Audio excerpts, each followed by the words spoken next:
welcome back to our channel, Two Chicks Going Green. In honor of it being Plastic Free July, today's video is all about the weird little eco things that I do on a day-to-day basis to try to be as sustainable and as low waste as I possibly can.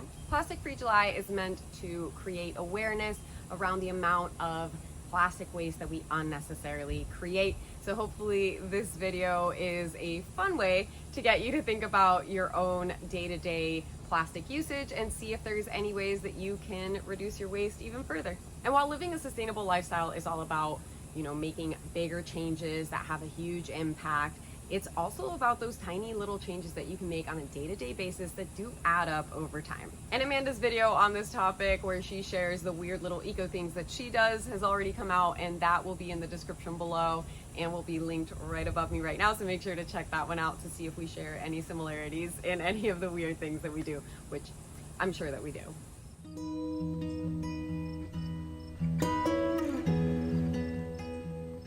And even though this video is meant to be a fun, light video highlighting, our quirky side of living a low waste lifestyle, we do have a lot more serious videos where we get into sustainable living topics in detail. And we have eco product reviews, eco challenges, eco gift ideas, our top eco swaps and zero waste swaps. So make sure that you subscribe to our channel so that you don't miss any of our videos and so that you can learn so much more about sustainable living. One of the weirder things that I do, I would say, would be to take things out of the trash if I see them when I'm on a walk.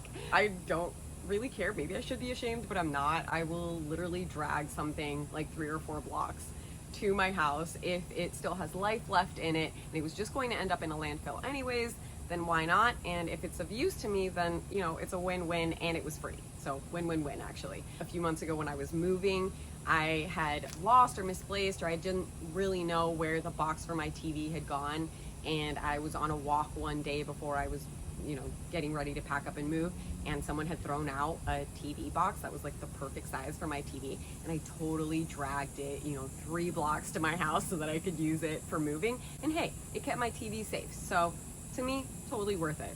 Another little quirky thing that I do would be using little leftover pieces of cloth or like an old shirt at the gym to clean the gym equipment. So I'll tear up like an old shirt that like already had holes in it or was falling apart, or like an old towel that had holes in it, and I'll cut it into little pieces, and then I'll use these at the gym with spray to wipe down the equipment and then put them in the dirty laundry and then wash them and reuse them over and over. So that's also something that I do. I'd say that people probably see me at the gym and wonder what the heck I'm doing. Again, don't really care. Maybe I should be ashamed, but I'm not. I also collect shower water when I'm heating up the water in the shower. I'll put upcycled containers underneath to collect the water, and then that's what I use to water my houseplants. That's something that I've really loved doing over the past couple of years. What else is there? Oh, I definitely hoard glass jars. And I know this is a problem that Amanda has as well. I think anyone in the zero waste community has become a jar hoarder over time. It's just a natural progression. But those jars really do come in handy, and I use them for a variety of things. I use them for meal prep. I also use them for leftovers. I use them for whenever I go shop and buy things in bulk, nuts, grains, seeds. Then I'll use my glass jars to store them in. I use them to freeze stuff in, and I have a whole video on how to freeze in glass jars. It's so much healthier for you. You're upcycling something, but you just have to follow 4 simple steps, so you don't have to worry about it breaking or anything like that. So that video will also be linked in the description below. Make sure to check it out. But when I did go to move, I had to get rid of some, and it did break my heart just a little bit that the not as nice jars ended up getting recycled, which was pretty sad. But I kept 1 box of jars, and I do use them. I do.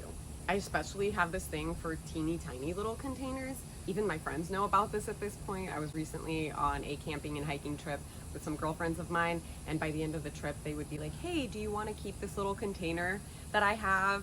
So I guess I find it very funny and really adorable that first off, they respect the fact that I'm trying to be as sustainable as possible and that I reuse things and try not to throw stuff out enough to, save these things for me. And secondly, that they actively start to think about it and participate in this low waste kind of mentality with me. So I just absolutely love that. Little teeny tiny jars are amazing, by the way, for a number of reasons, especially when you're traveling and hiking and camping. Something else that I do, especially on trips, is reuse and upcycle little like bags very often, especially the ones that have a little Ziploc at the top. It's kind of like buying a Ziploc, you know, so I just reuse them. I mean, they're high quality resealable bags, so why not? A lot of people reuse grocery bags for different reasons.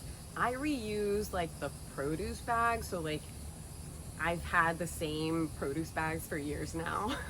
Also something I should be ashamed of, because if it says potatoes on it, then when I buy the potatoes in bulk, you know, plastic free, then I reuse the potato bag, or carrots, or, you know, lettuce, stuff like that. I'll like reuse a container that had lettuce in it, that from a moment that maybe I wasn't able to get the plastic free lettuce, and so then I've just kept it, you know, for as long as it's good for, and just reuse it, so it already has the name on it for the vegetable that I'm using it for. So that's definitely something that I do, that I guess you wouldn't be able to tell that it's weird, because people are probably just thinking that I'm buying these things in these bags, but I'm not.